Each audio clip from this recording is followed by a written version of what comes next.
listening to Sudbury News Talk. I want to show you something. Stand by. On the morning shift. Anything could happen. Sudbury News Talk on the morning shift.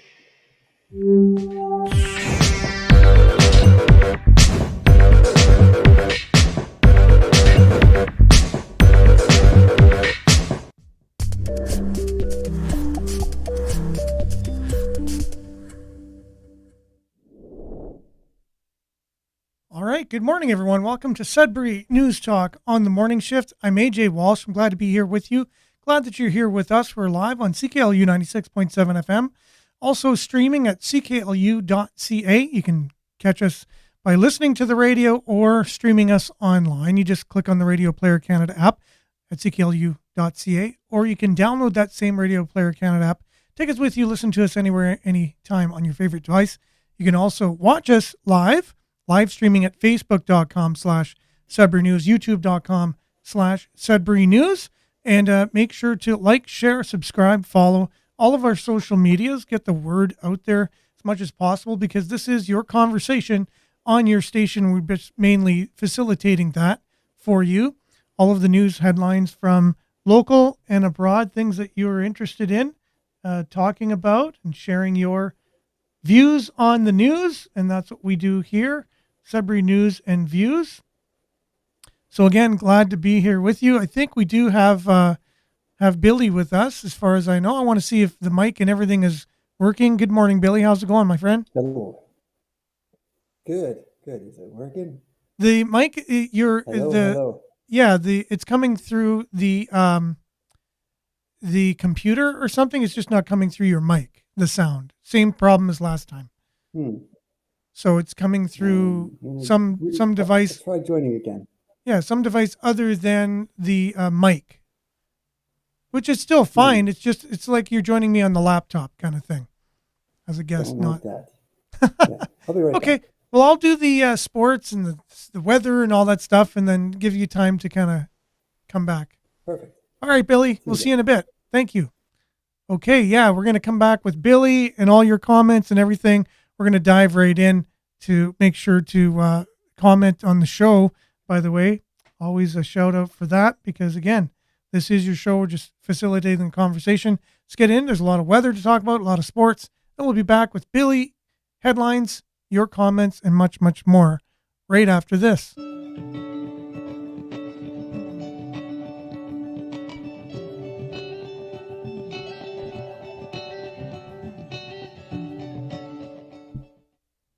All right, Sudbury weather brought to you by sudburyweather.ca. All things Sudbury weather, you know where to go. Okay, so currently it's 17 degrees, mostly cloudy. But let's see if that's going to stay for today. Sunny, increasing cloudiness near noon. Yeah, I guess there's going to be clouds. Wind will be coming from the southwest, 20 kilometers this afternoon. High of 29. Humidex 32, UV index is 8 or very high. Tonight, partly cloudy, low of 17. Saturday, sunny early in the morning. Then a mix of sun and cloud with a 40% chance of showers in the afternoon, and even a risk of thunderstorm in the afternoon. High of 28. Humidex will be 30. So rather warm, humid days. Extended forecast. Again, Saturday, 40% chance of showers. High of 28. 40% chance of showers on Sunday, high of 29, 26, and it looks like there's a chance of showers, mix of sun and cloud. Anything goes on Monday, high of 26, 70% chance of showers on the Tuesday with the high of 17, and then mix of sun and cloud forecasted currently for Wednesday and Thursday. 23 and 25 are your highs respectively for those days. Look at your satellite. Last image, this came in at about 9 o'clock last night, so it's a little bit old, but it looks good on the screen. For those on the radio, you already heard the forecast, so I guess seeing the satellite doesn't really make a difference anyways. But that is your weather, and it's brought to you by sudburyweather.ca. We'll be back. Quite a bit of sports to cover, a lot of changes going on. NHL, Wolves, and Special Olympics. And then we'll be back with news headlines after that. We'll be right back.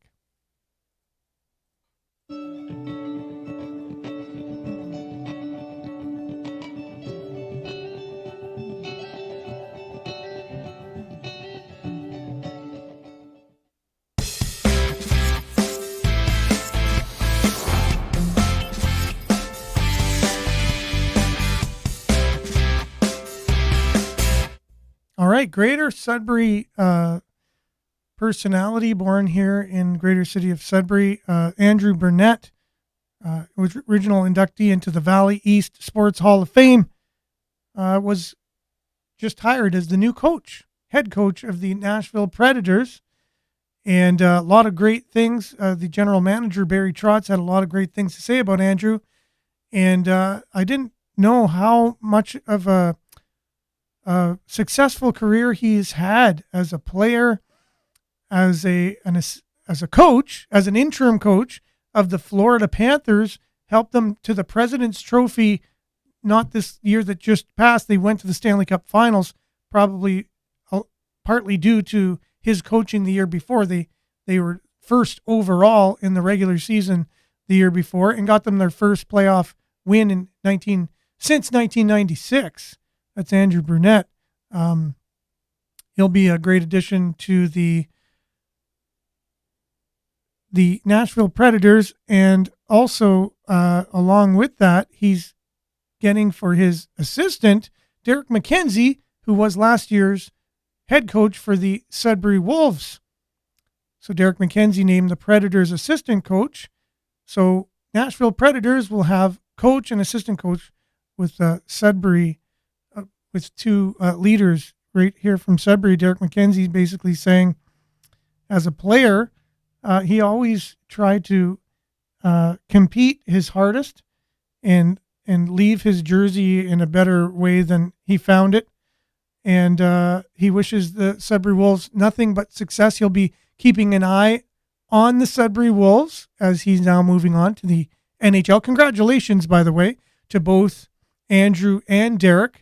That's you're going to be a great tandem there in Nashville.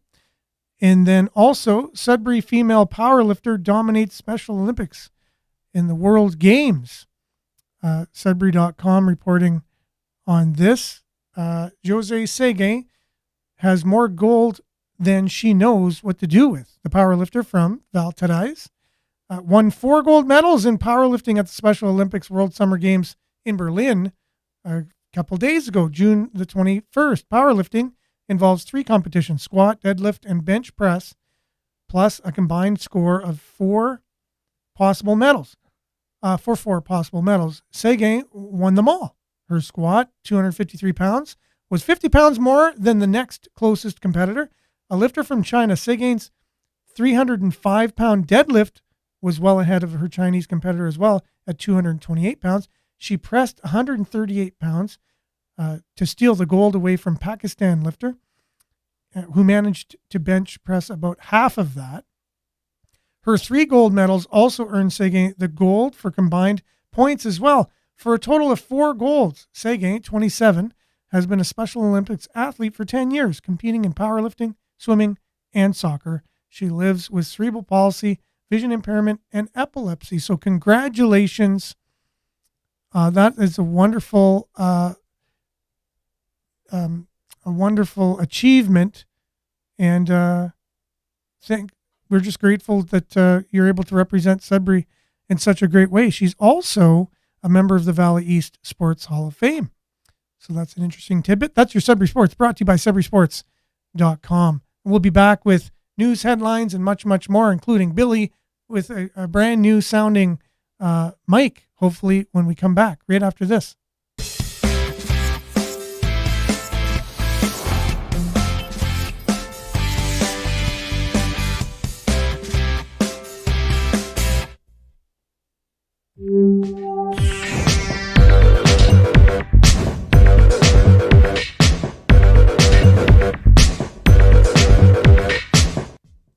Okay, Billy, here's where the rubber hits the road. This is where we find out if technical difficulties have been dealt with.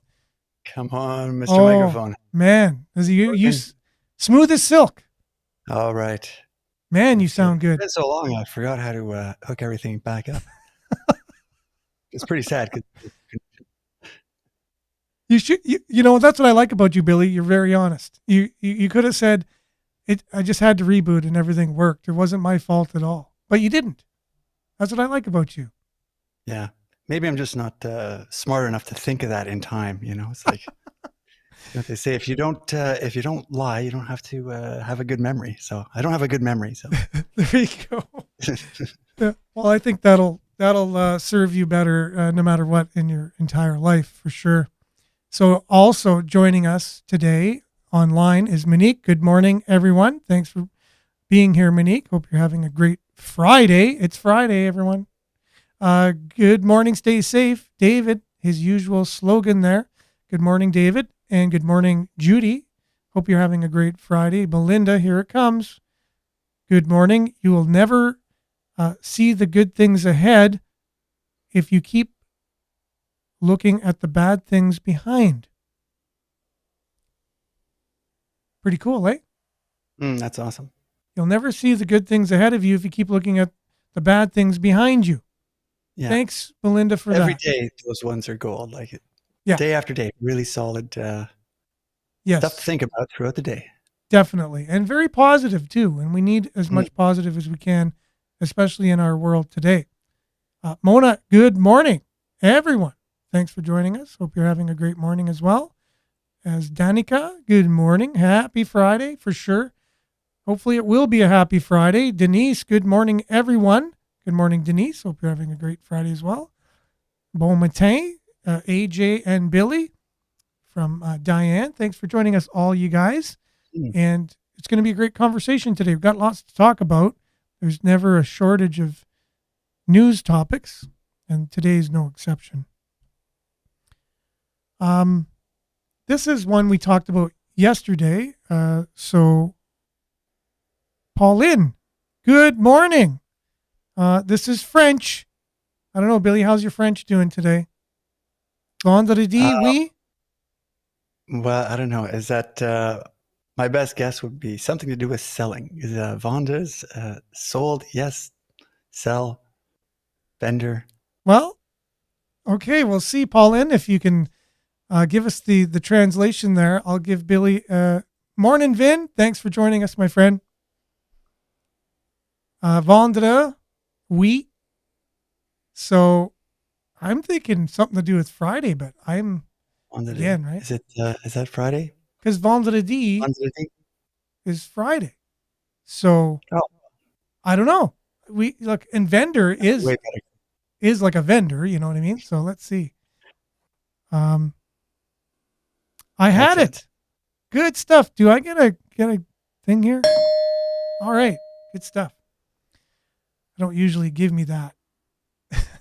So, all right. So let's hop right into stuff to talk about. There's no shortage of it as usual. So let's see here. This is interesting. So talked about it a little bit on the show yesterday about the speed limits. So a lot of people feel there's too many people speeding in the city. We talked about the cameras that are on the, the speed trap cameras that we had in the city. We had 6 of them, I think. And now they have they're going to have 18 or so, and they're going to switch them up. And there's 50 or so or more spots that they're going to put them in. They're just going to change them around. You're not going to know when they're there. Yeah. But is this the result of democracy? Is this what people called for? Well, I guess demand some speed cameras. So, well, it could be. Again, right? There's always a segment. We had a direct democracy kind of system where it's like they put it out and everybody goes yes or no on their phone. Would 50 plus 1% of Sudbury go? Yeah, add some more cameras. I would say no. Okay. But I would say there would be a segment of the population, possibly 25% is what I would go out on a limb and say 25% of Sudburyans would say, yes, let's put cameras on all the traffic lights and let's put speed maybe traps. Maybe they did some polling. Maybe they have some kind of number. Could be. I definitely know that I think that should be part of the process, right? Could be. I don't think Vin is a fan. So we could have our own little poll here, I guess, on the show. How many viewers or listeners would want to have these cameras on the lights if you had a vote on it, right? So let's see here. That's a heck of a lot of surveillance.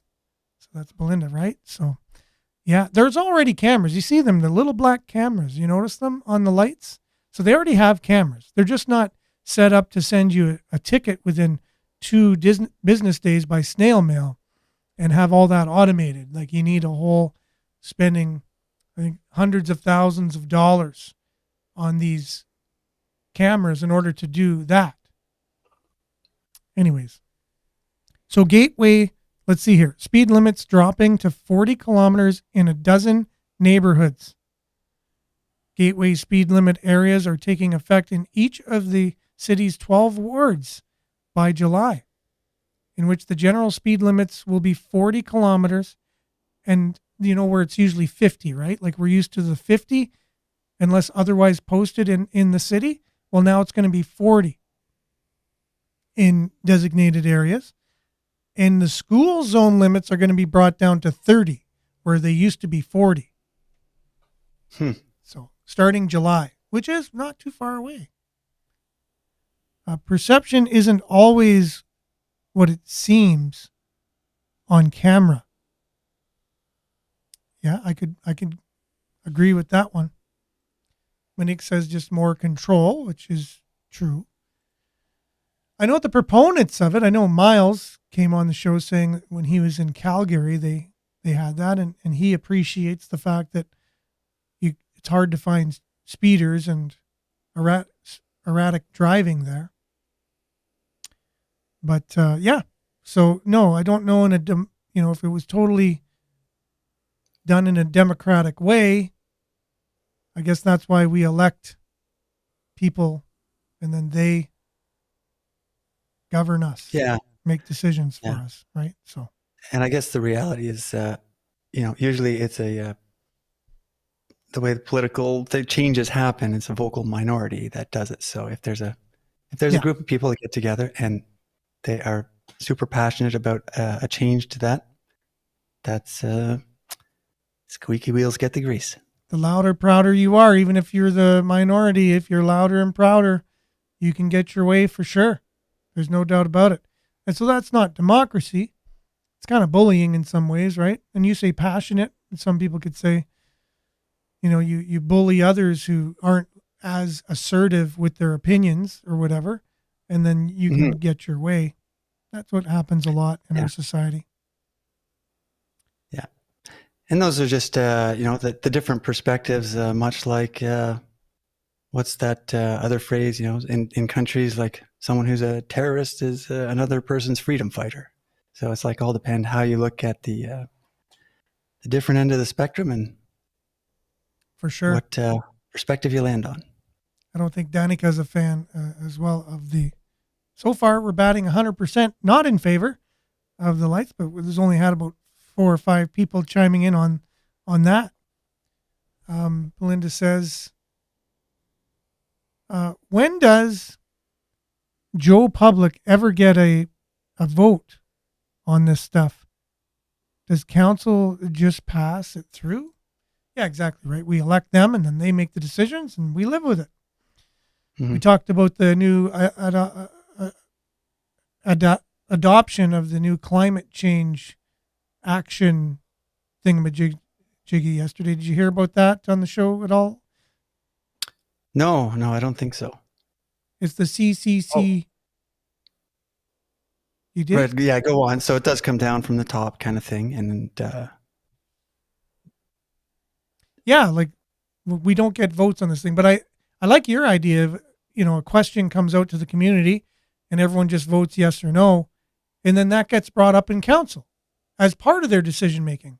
So they're discussing it and they're like, well, our latest polls about what we're going to be talking about tonight. And they, how they talk about several issues on the agenda. So they should have a poll from the community for each of those agenda items, saying that way it's almost like all the citizens join them in the meeting by their votes, by their, what they want to have Mhm. happen. So they say, well, even though 75% of citizens don't want this, we think they're just not as informed as we are, and we're going to go ahead anyways and implement it. And then at least they're kind of flying in the face. They have no excuse to not know what people really want, right? Be a little bit more. Yeah, or they might have to make their case a little bit stronger, which, I mean, to Yeah. be fair, I don't live in these communities. Maybe if I did, I'd say, "Oh my God, Yeah. that's a big problem in front of that school. We need Exactly. to change it up." So, Exactly. it's just at least if everyone gets more informed as to why, Yeah. what brings about these changes. For sure. 100%. A couple comments coming in. My eyesight's not doing the greatest today, but I think Miles did come on here at some point. But Vin is saying imposed or compelled laws at no one's request is much different than a society asking for rules or laws, correct? Hmm. Like the carbon tax, Yeah. tax on tax on tax, and then increased. The reality about cars the last 60 years have been the biggest threat to lost lives. It's the driver, not the car. On the roads, the less fatalities, as the stats show, like in Calgary. So yeah, I remember Miles being a proponent for that for sure. And speaking of city council making these decisions, they are civil servants. They work for we the people, and they need to be held accountable for sure. Now, luckily enough, we live in a very accountable society, right, Billy? Like, at least we know our leaders are always held accountable. And if they weren't, then Well, we'd it's a be step up worried, from some right? places in the world. That's true. Yeah, you're right. You know what? I like that because it's true. However, we might be seeing a trend to those other areas in the world that we have enjoyed not being liked for so many years. I think we're getting closer and closer to that as we see less and less accountability. SNC Lavalin, for example. So in university, they have a global ethics kind of meter, if you will, where they rate different countries on being law abiding or not. Right. So The corruption meter, exactly. Corruption index. Right. And Canada was usually, they're very high on this corruption index, meaning like if you have a business and you're from Canada and you're going to do business somewhere, they're going to abide by ethics and laws and things. Case in point, you don't take bribes. You don't, you go by the rules. Whereas other countries and things, bribes are the way it's done. Bribes is part of the country, is part of the economics of the country. So if I want to do business in that country, I got to bribe the government in order to get the contract, right? So those are countries that have low scores on the corruption index. Well, SNC Lavalin acted a little bit like some of these other companies in a foreign country. And when we went to hold them accountable, I was said that, no. Don't hold them accountable because they're friends of ours. Certain politicians went to bat for them, right? And tried to, and our, was it Governor General? What was her, Raybould? What was her position? She was the Attorney General. So her job was to hold this company accountable so that way on the corruption index, we could continue our high rating of, when companies do bad things, they're held accountable. Well, she lost her job, basically had to resign and whatever, because she was being forced by the powers that be to not hold them accountable. So don't do your job with these people because they're our friends. So that's, again, right on the corruption index, that gives you a negative rating for doing things like that. So yeah, I think there's a lot of loopholes to avoid getting on the corruption index too. Like I'm sure like we have a lobby system that's probably gets kind of close to that corruption system where, it's the same kind of idea. You need take a big chunk of money, pay a bunch of people, and get your will done, kind of thing. Exactly. So yes, and Dave is right. SNC-Lavalin bribing both major parties in Canada, the Liberals and the Conservatives. You can call it the Uniparty. I know right now we have a Uniparty with the NDP and Liberals running the country, but there's also an aspect of Conservatives being in that as well. So you can't deny that. So yeah, so he says cash, basically, giving cash to both. SNC was giving money to what's that Mulrooney story about getting $100,000 in an envelope in a hotel room, and the authorities took a look at it and said, no, there's nothing. Yeah, it has nothing to do with peace, nothing to do with conservative or liberal. It has to do with corruption, and it has to do with being above the law and human beings. Human beings act in this way, and it doesn't matter which party you're from. It just happens to be the party that was in power when this SNC-Lavalin thing happened, right? So to clarify things and not to be partisan. Too much power in the wrong hands is a catastrophe. Seems to be a lot of that going around.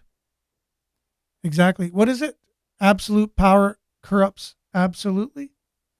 SNC-Lavalin was used to bribing in other foreign countries. Exactly, because that's the way business is done there. Same thing here.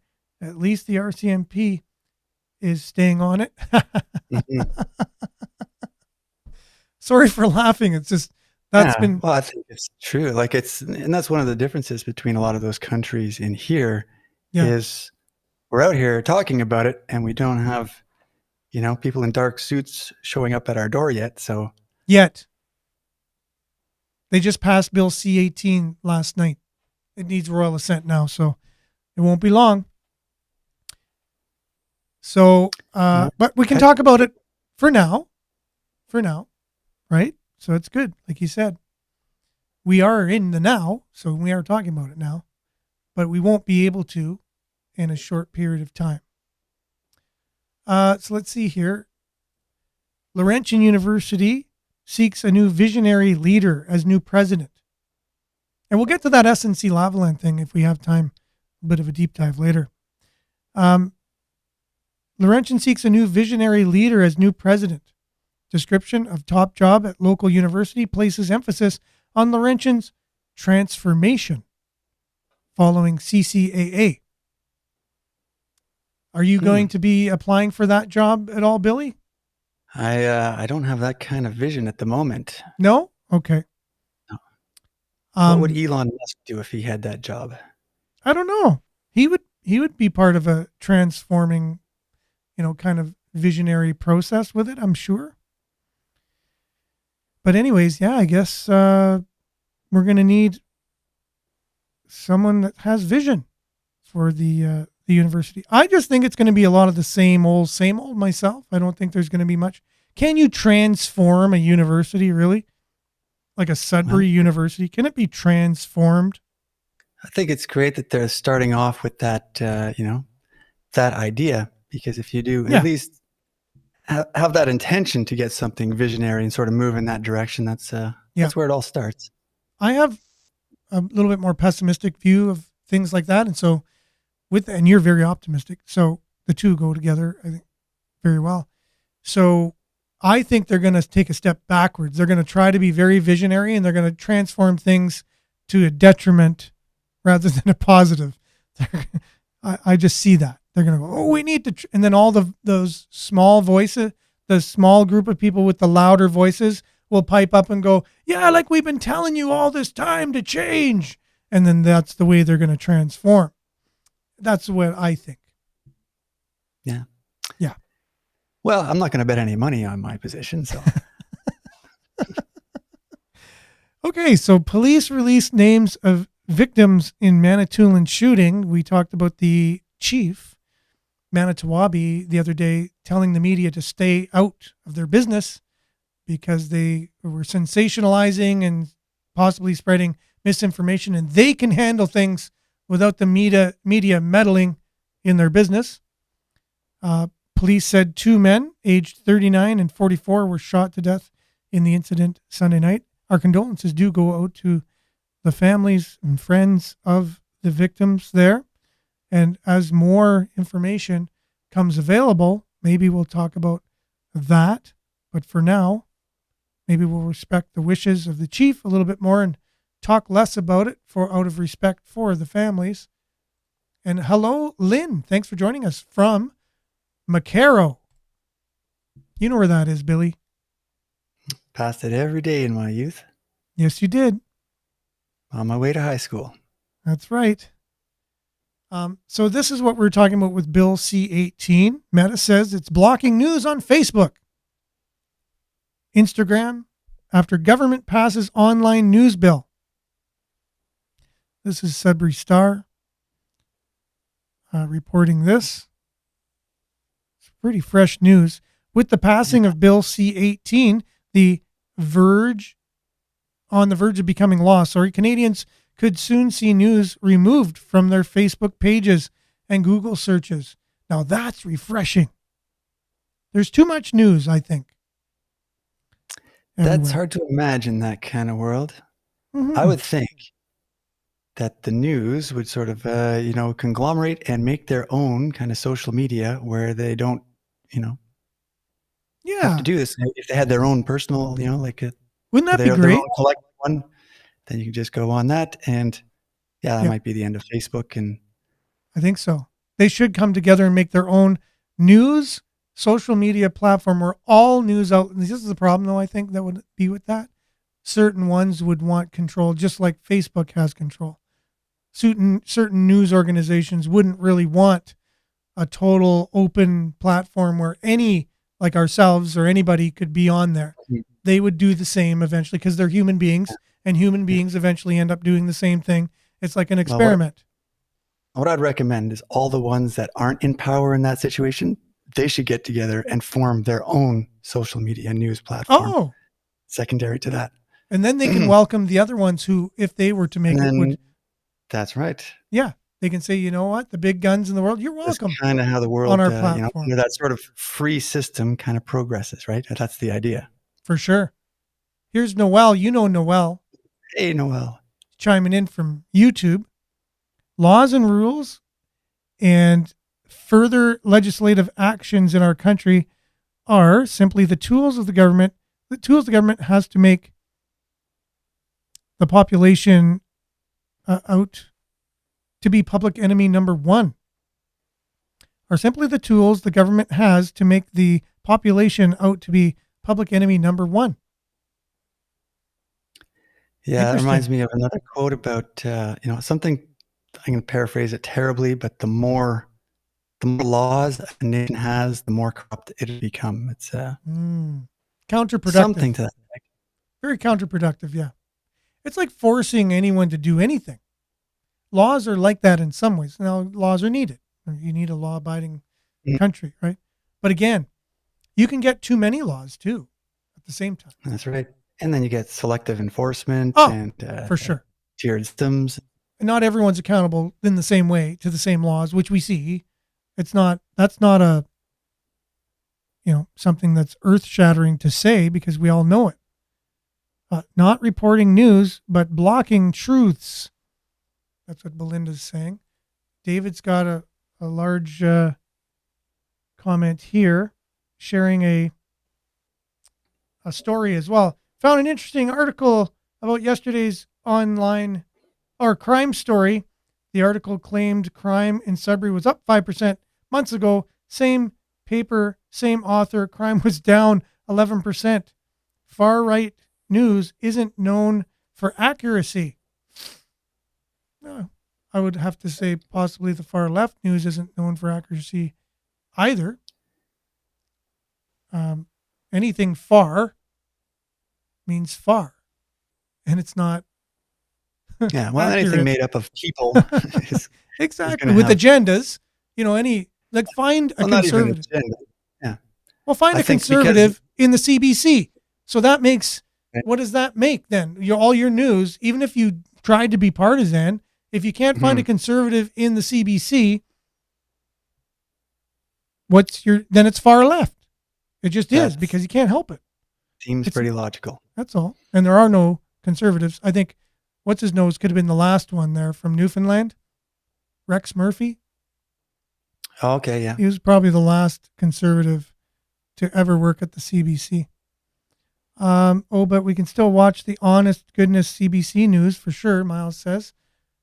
They'd like you to focus on the billionaires in the sub rather than the 6.2 billion misplaced finances of the Ukraine. Oh yeah, Ukraine is just a black hole for corruption. If you're talking about corruption and money and politicians, yeah, you got a perfect storm with Ukraine.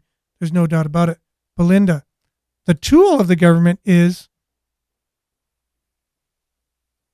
passing these unreasonable bills. Yeah, for sure.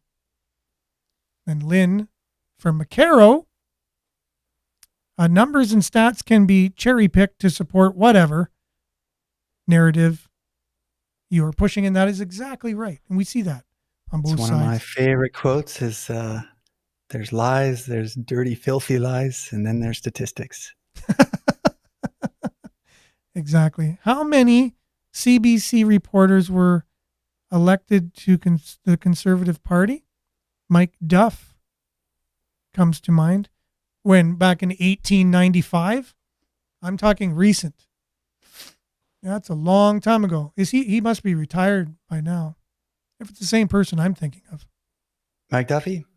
I thought it was Duffy. Yeah, he says Duff here though, but okay. I thought it was Duffy. Maybe it's a different person.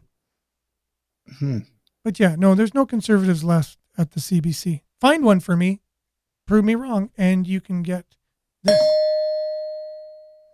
All right, so Ottawa, after the Senate passed the Online News Act Thursday, Meta confirmed it will remove news content from Facebook and Instagram for all Canadian users, but it remained unclear whether Google would follow the same suit on its platform.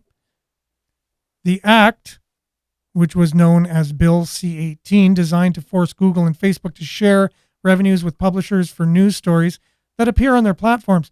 By removing news altogether, companies would be exempt from the legislation.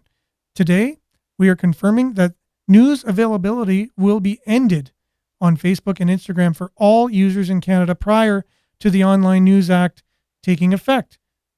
Facebook said in a blog post yesterday, we have reportedly shared that in order to comply with Bill C-18 passed today in Parliament, content from news outlets, including news publishers or broadcasters, will no longer be available to people accessing it on our platforms in Canada. Canadians could also see news content disappear from Google searches if Google does the same.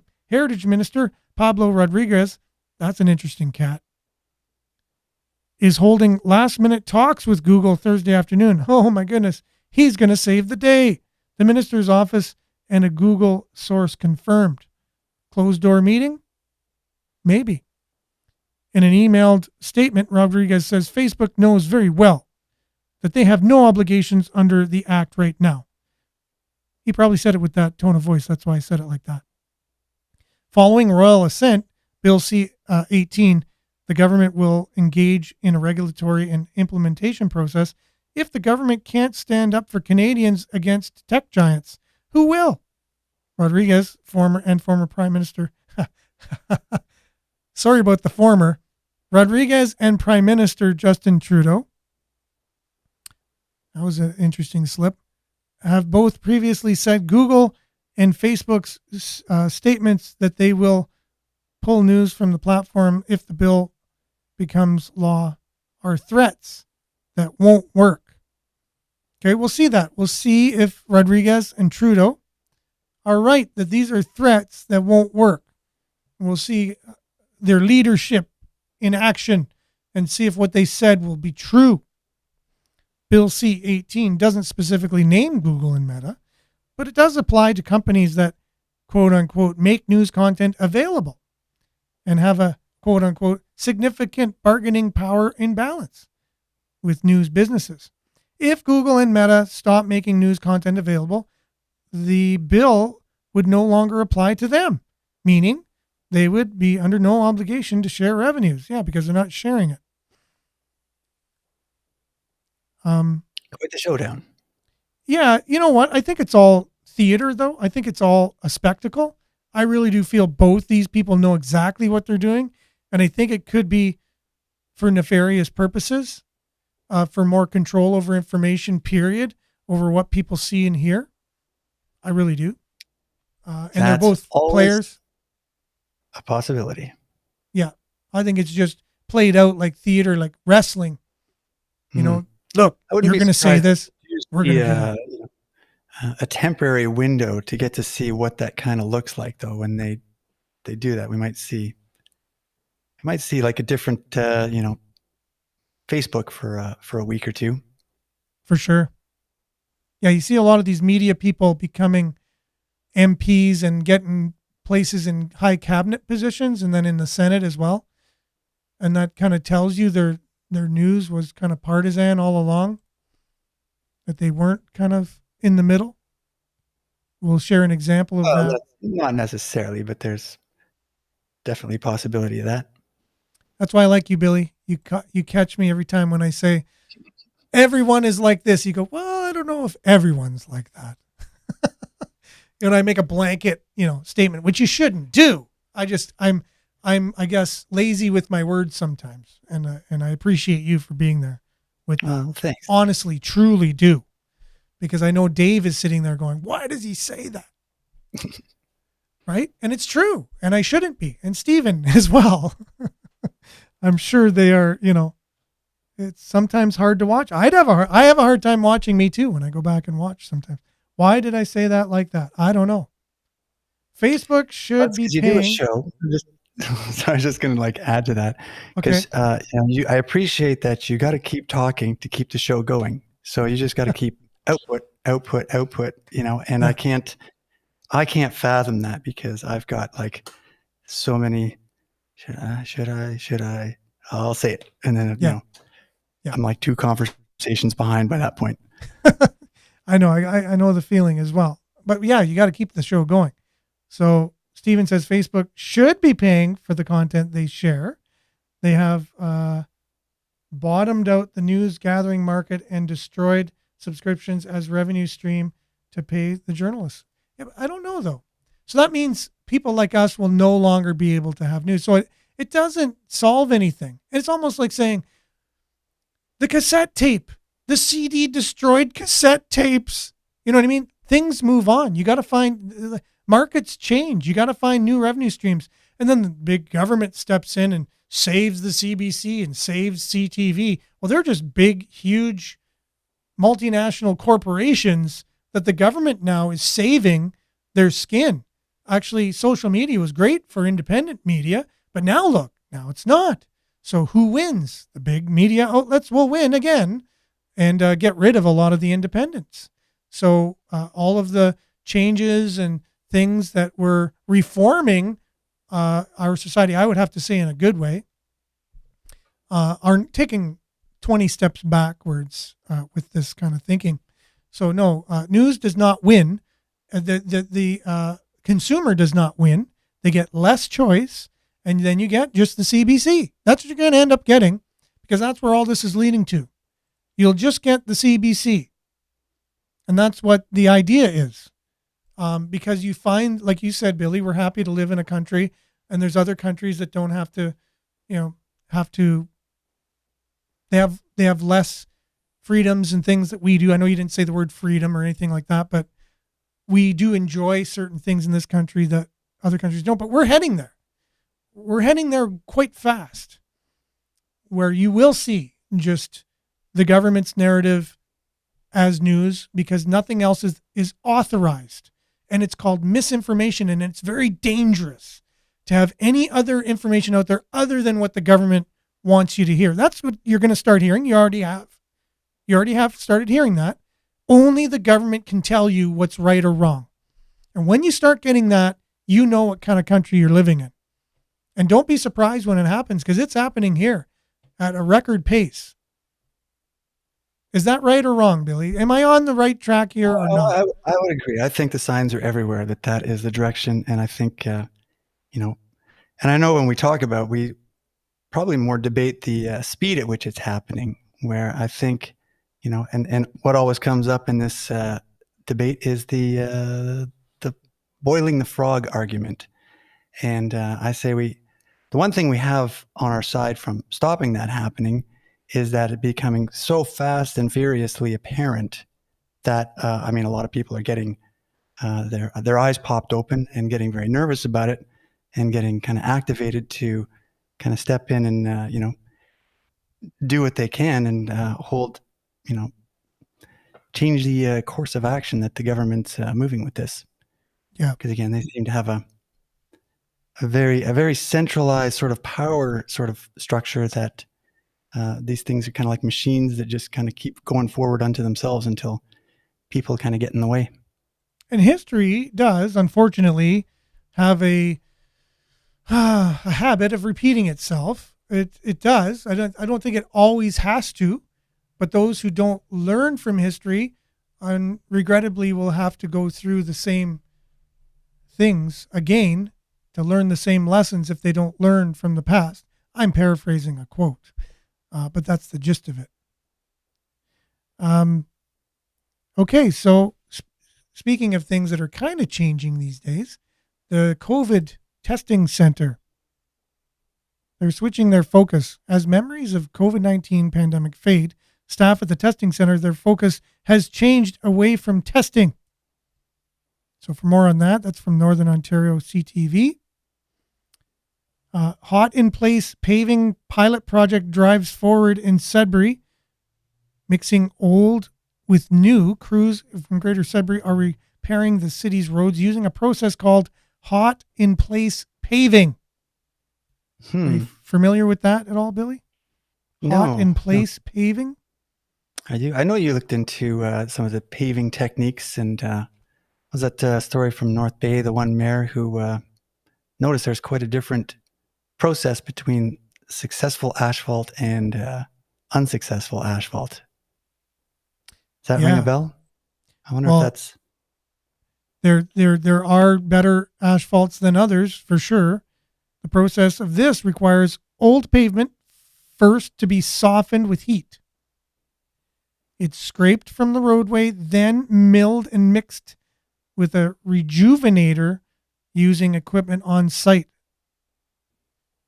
The recycled mix is then placed on the road surface, and the technical coordinator with Road Surface Recycling, Michael Schmidt, said, "We are able to completely rescue the existing material that is on the roadway." So taking the old crap, the crumbly stuff, and mixing it with the new stuff, and then putting it back down. Not bad idea. Let's see if it works.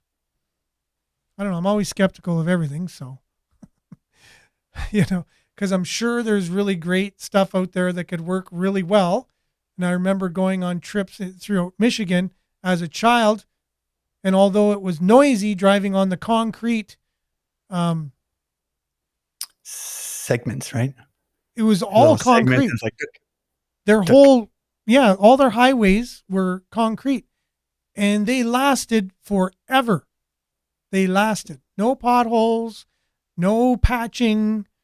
They were totally, and I know you got to do road work. You got to dig and do work to pipes and stuff, Did they recently wasn't there that whole thing about adding motor oil to, the asphalt? Yeah. And that was kind of debatable whether or not it was making it better or worse. And a lot of people, I think, were suspecting it was getting worse, that our quality of asphalt was kind of degrading over the years. And it wasn't only that, it was people saying they weren't using new motor oil. They were using used, which was already broken down and didn't have the same qualities that new motor oil would have with the asphalt. Yeah. Because they were trying to save money. Well, save money. It could be another thing. There's a great documentary on YouTube called I think it's like the light bulb conspiracy, but it's basically a look at planned obsolescence over the years and how, you used to have like fridges that lasted 30 years and now they last 5. But it's an engineering, an engineer sort of determining the optimum lifespan of a product and targeting to have it be at the end of its life by a certain point, so that, and this is kind of like worked into the whole business model. And it's like, they could do these things that last forever, but it's a business decision to engineer them so they don't. Yeah, because you could basically put yourself out of business if you make too good of products that no one needs to buy anymore. Exactly. I don't like that, though. I wish, we could go back to some kind of model where quality, everything's made in Germany. Yeah. I'm just kidding with the German thing. That's civilization. Got to figure this out, because it's not a very tenable course of action. Yeah. So it's not good business because you're not going to be able to sell more products. So the cars idea, the cars, they could make way better parts that don't rust and you name it, blah, blah, blah. But again, it's all put into the business model. And now they've taken the idea of bringing your car in and maintaining it, which is a huge revenue stream, right? And so, I wish things were made to last, and we could find a way to do that better. Now, back to the SNC Lavalin thing. Brian Lilly from the Toronto Sun has a really good take on that. Just to understand a little bit, because we talked about on the show, the National Post shared the fact that the RCMP were going to be, that they're still investigating. And everyone's like, what? I thought that thing was over. And then, Stephen said, no, the RCMP said they're not investigating. And it's like, I just shared the story. So there was a whole thing that's happened since then. I think it was on Monday. I shared the story originally. So it's Friday. So I might as well sandwich the week with the beginning and the ending. He explains this a little better than we could. So we'll be back right after this explanation of the SNC Lavalin shindig. It's on full display as people wonder, is Justin Trudeau really under investigation over SNC Lavalin? Hi, I'm Brian Lilly, political columnist for the Toronto Sun. On Monday morning, an odd thing happened. People started talking about SNC Lavalin again. That seems like 4 years ago. That's because it was 2019. But suddenly there were claims that the RCMP was still investigating. This didn't come out of nowhere. It came directly from the RCMP. Let me back this up a bit. A group called Democracy Watch, an activist group that tries to hold government to account, make sure they're open and transparent, had submitted access to information requests to the RCMP, asking them for documents on the SNC investigation of the Prime Minister, former Finance Minister Bill Morneau, and former Clerk of the Privy Council, Michael Wernick. They thought the investigation was closed. They thought they'd get the documents. Instead, they got a strange letter from the RCMP that said, we can't give you this. There's an investigation going on. Let me read you the direct quote. A review of the matter revealed that this matter is currently under investigation. That's what the RCMP said. Then they cited Section 16.1 of the Access to Information Act, which details how and when you can refuse to release information because there's an ongoing investigation. They then wrapped up this part of the letter with this statement. Once the investigation and any related court proceedings are concluded, you may resubmit your request. That's 3 times that the RCMP say in response to a request for documents that they can't release the documents because of an investigation. Democracy Watch rightly thought that there was an investigation into the Prime Minister's role in SNC Lavalin. That's what they'd asked for. That's what they didn't get due to an investigation. So they tweeted this out. Journalists jumped on it. The National Post had a story up, more than 3 hours later, they had a story up after they tried to contact the RCMP. They noted the RCMP was not responding. In fact, the RCMP didn't respond until after 6 p.m. This claim by Democracy Watch was posted just after 9 a.m.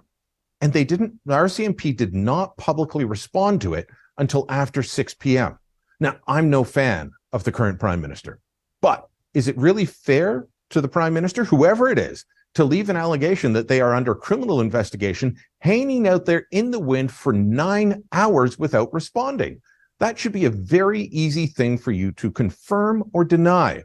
Are you investigating the Prime Minister on this file? Yes, we are, or no, we're not. It's that simple, but they didn't do it. Why? Because once again, the RCMP is completely incompetent. Not just on this file, on every file. They are fully and completely incompetent, and they show it. So after 6 p.m., they put out a statement. After 6 p.m., they put out a tweet.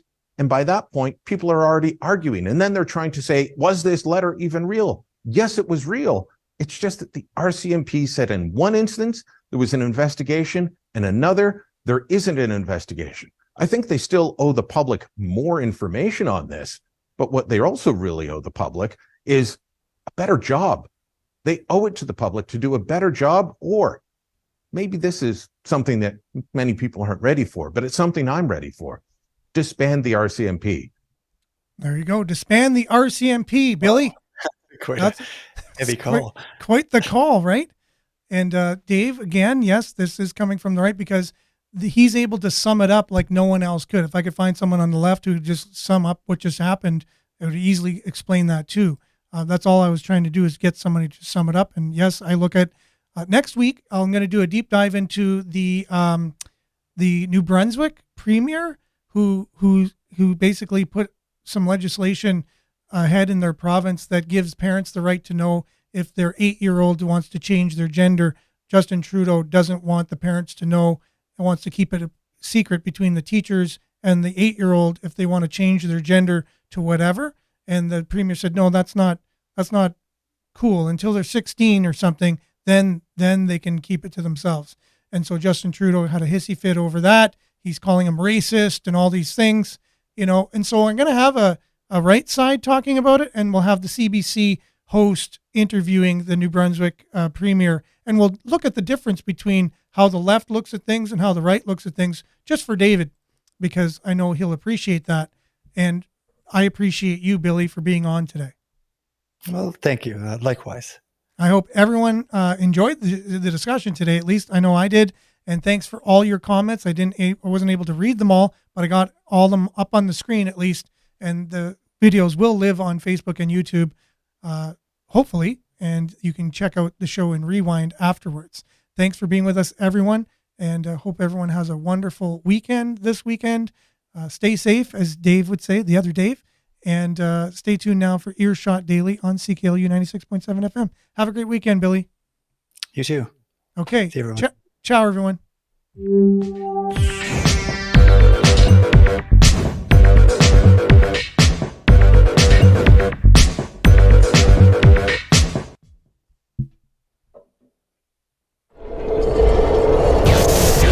This is Sudbury News Talk on the morning shift.